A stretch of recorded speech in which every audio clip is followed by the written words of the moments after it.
各位網友，大家好啊！玩書走天涯，走進歷史，走出現實。就在現實中又上演了一部比電視連續劇任何電影都要精彩的這個故事情節啊！什麼事兒呢？那就是這個曾經在這個華夏大地轟動這個天朝的這個全國的連雲港呂福錦徐堰案又有了新的劇情更新。就在2026年6月，隨着女主角刑滿出獄，再度更新了這個劇情確實呢，比任何電影電視劇都精彩，任何人的編劇編不出來這樣的東西我們看了他那篇發自肺腑的那個出獄總結真的不由得讓人感嘆，這哪裡是什麼普法案例，這分明是一部現代版的天朝官場現形記。那麼這個案件的關鍵人物劉香彬呢，正是呂福錦判決書裡面的關鍵的被害人之一事實上呢，正是因為劉香彬這個公安局這個副局長因受賄案被查辦，才順藤摸瓜引出了這個他和呂福錦徐堰的這個所謂的這個敲詐勒索案。這個當年的法院判決就是2018年3月到2019年4月份，时任海州分局副局長的劉香彬與呂福錦徐堰發生了不正当的两性關係。那麼徐堰索要金額他以購房的首付款要求因懷孕流產補償、分手補償等為由，向劉香彬索要人民幣共計108萬元。這個在全案涉及的9名公職人員中，劉香彬是被索要支付金最高的一位。當然後來案件大白的時候，劉香彬都知道他是一邊利用手中的职權充当这個涉黄涉毒场所的所謂的保護傘斂財，一方面在權色交易中又有東窗事發。最開始的時候，在劉香彬案中徐堰只是開始那個配合調查，哪曉得這位年輕美女扛不住辦案人員的壓力，竹筒倒豆子一下供出來另外還有8個人。徐堰的這個敲詐勒索的總共有9名受害人，當中有4名警察，其中有灌雲縣公安局副局長，有連雲港市海州區公安分局副局長有劉香彬，還有2名派出所所長，另外幾人中間還有什麼小學校長、工會主席、醫院的副院長和醫院藥庫工作人員。這一路都是徐堰曾經的工作單位。那麼到底是徐堰這個長着这個美色绝人、勾引力爆表呢，還是那幫官員人面獸心、愛民如子呢？我們只有通過這個玩書後面打的照片可以看看，可以去聯想一下去具體詳情不知道。但是玩書呢總結的這個徐堰案的4大看點，看大家覺得玩書總結對不對第一個就是成功學的逆襲。你看最底層的輔警，他圍獵了最頂層的局長。我們先來看一看當年的一審判決那感人的這個法理邏輯就一個拿着合同工微薄薪水是輔警嘛，還不正式警察，在體制內隨時可能被一腳踢開的臨時工呂福錦，憑借着自己的美貌優勢，居然化身為警界的西施確實他有這個閉月羞花之貌他能夠跨部門跨行業精準敲詐了包括公安副局長、派出所長、醫院院長、學校校長在內的9名體制內的這個官員。這個你們還包括這2名副局長以及跟2名這個派出所所長是吧？4名警官5名這個公職人員狂攬372萬。那麼更絕的是，那9位在地方上，這都是什麼要風得風要雨得雨的这個掌握着合法暴力工具的無數資源的老江湖，在法庭上居然成了哭哭啼啼、天真無邪的受害者這個邏輯即使包青天大老爺看了都得從棺材裡跳出來。合着一場權色交易裡，弱勢群體成了這個掌握生殺大權的捕食者。而掌握生杀大權的官員反而成了這個任人宰割的這個小綿羊這個要想象要想象力另外我們看那個372萬的青春省事費，到底是徐彥步步緊逼的勒索所得，還是官員們為了保住烏紗帽，延續某種日後提拔的默契，而心甘情願給的這個封口費或者叫分手費呢？用敲詐勒索4個字，簡直把一場以權謀私、以權謀信，完美的包裝成了純潔官員遭遇社會女流氓。這個保護傘撐的啊，所以我說嘛，這包公要在棺材裡，即使戴着氧气面罩，也爬出來吼2聲啊。所以今天王叔出來講2聲啊。第二看點看什麼呢？就是天朝這個司法的流水線作業，那個流水線那一條龍，那個服務的非常快的啊。徐彥出獄後自曝的內幕，更是把某些地方的辦案機關的高效廉潔展現的淋漓盡致。你看，公訴人他有貼心警告，提審時直接撂下狠話：一審判你10幾年，你可千萬不要上訴啊！你要是不服，敢上訴，對不起，我們的刑期給你直接加到20年。你看這個司法多麼好啊，是吧？那個乾脆利落，是吧？法律賦給公民的這個基本上訴權，在某些人手裡面就像菜市场買菜，你敢還價，老子就漲價。這個王叔在談判的時候經常用這個策略的啊。另外呢是捉迷藏式的辯護，家裡好不容易花了錢請了專業律師，法院和相關部門立刻開啟了隱身模式，各種阻擾會見，不讓你的你被拘留在拘留所，不讓你見面。并且說這個是徐彥自己拒絕會見，這個也是高招啊。然後反手的強行指派一個聽話的法律這個援助律師，這位法律援助律師也是盡職盡責，一見面他不幫被告人找證據，反而像個勸強的這個日本的皇太君啊，法官說什麼你都認了就能只判5年，對吧？都認了不要這個變數啊。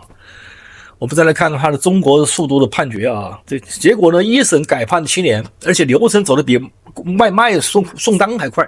第1天開庭，第2天出判決書，第3天直接打包送監獄。這個效率要擱在平時辦政治上面，我估計那比馬斯克的火箭上天那速度快多了，對吧？那馬斯克一個火箭呢，咱們這個天朝個幾千個都已經上去了，对吧？第3看點。看什麼呢？大家看一看這個魔幻的現實主義，就是說你坐牢，他提拔，那麼什麼紀委監委的集體都睜眼瞎了。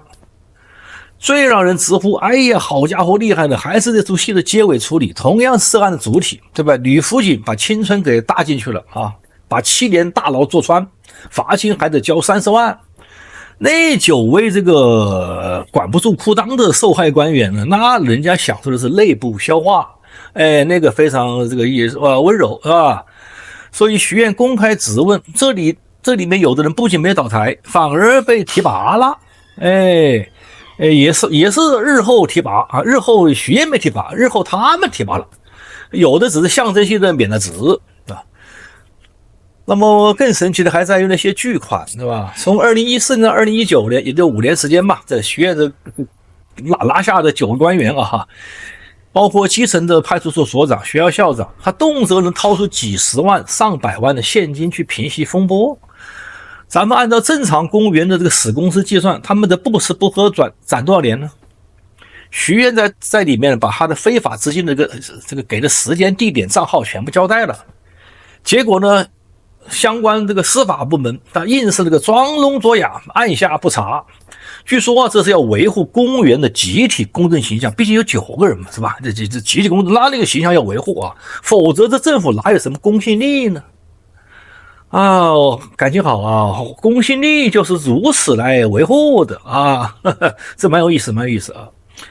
所以呢，只要把這個案子定性為敲詐勒索，那這幾百萬就變成了被女流氓搶走的受害財產。這樣一來，誰還去查這筆錢是不是貪污受賄來的呢？對吧？用一個這個徐彥的牢獄之災，完美的洗白了9個官員的巨額財產來源不明罪。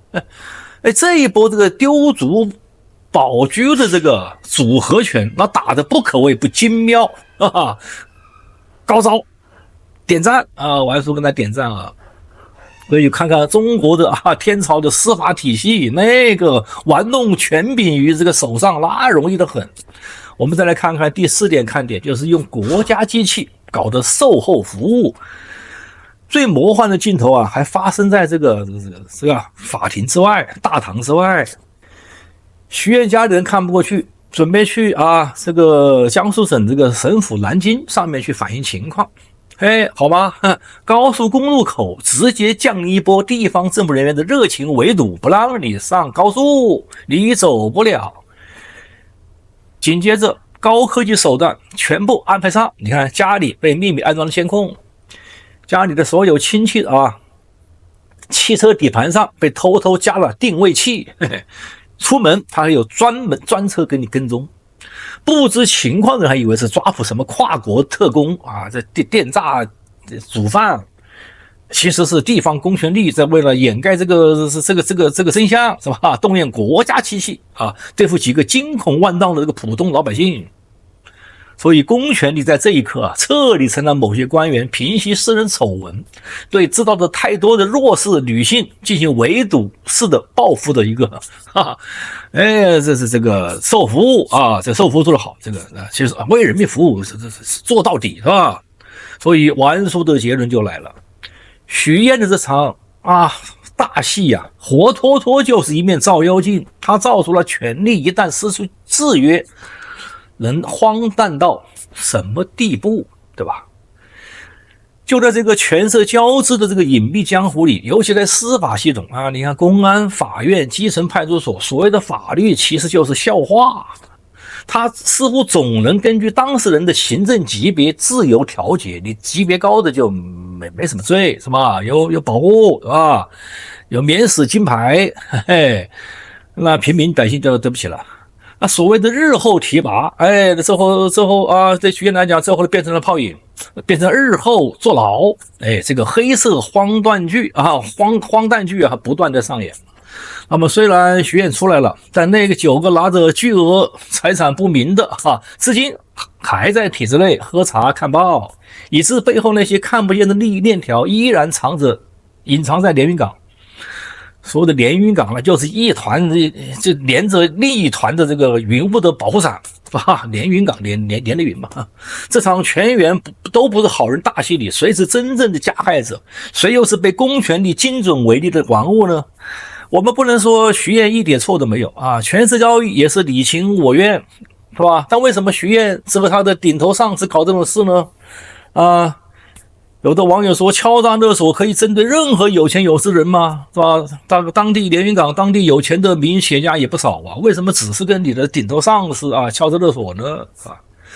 有的網友看不下去了，說古代多少嫖客到青樓裡面重金替妓女贖身，今天你們倒好，把一個兼職小姐送到了牢房。所以說呢，世風日下，人心不古，傳統的美德在這個華夏大地消失的無影無蹤，讓人痛心。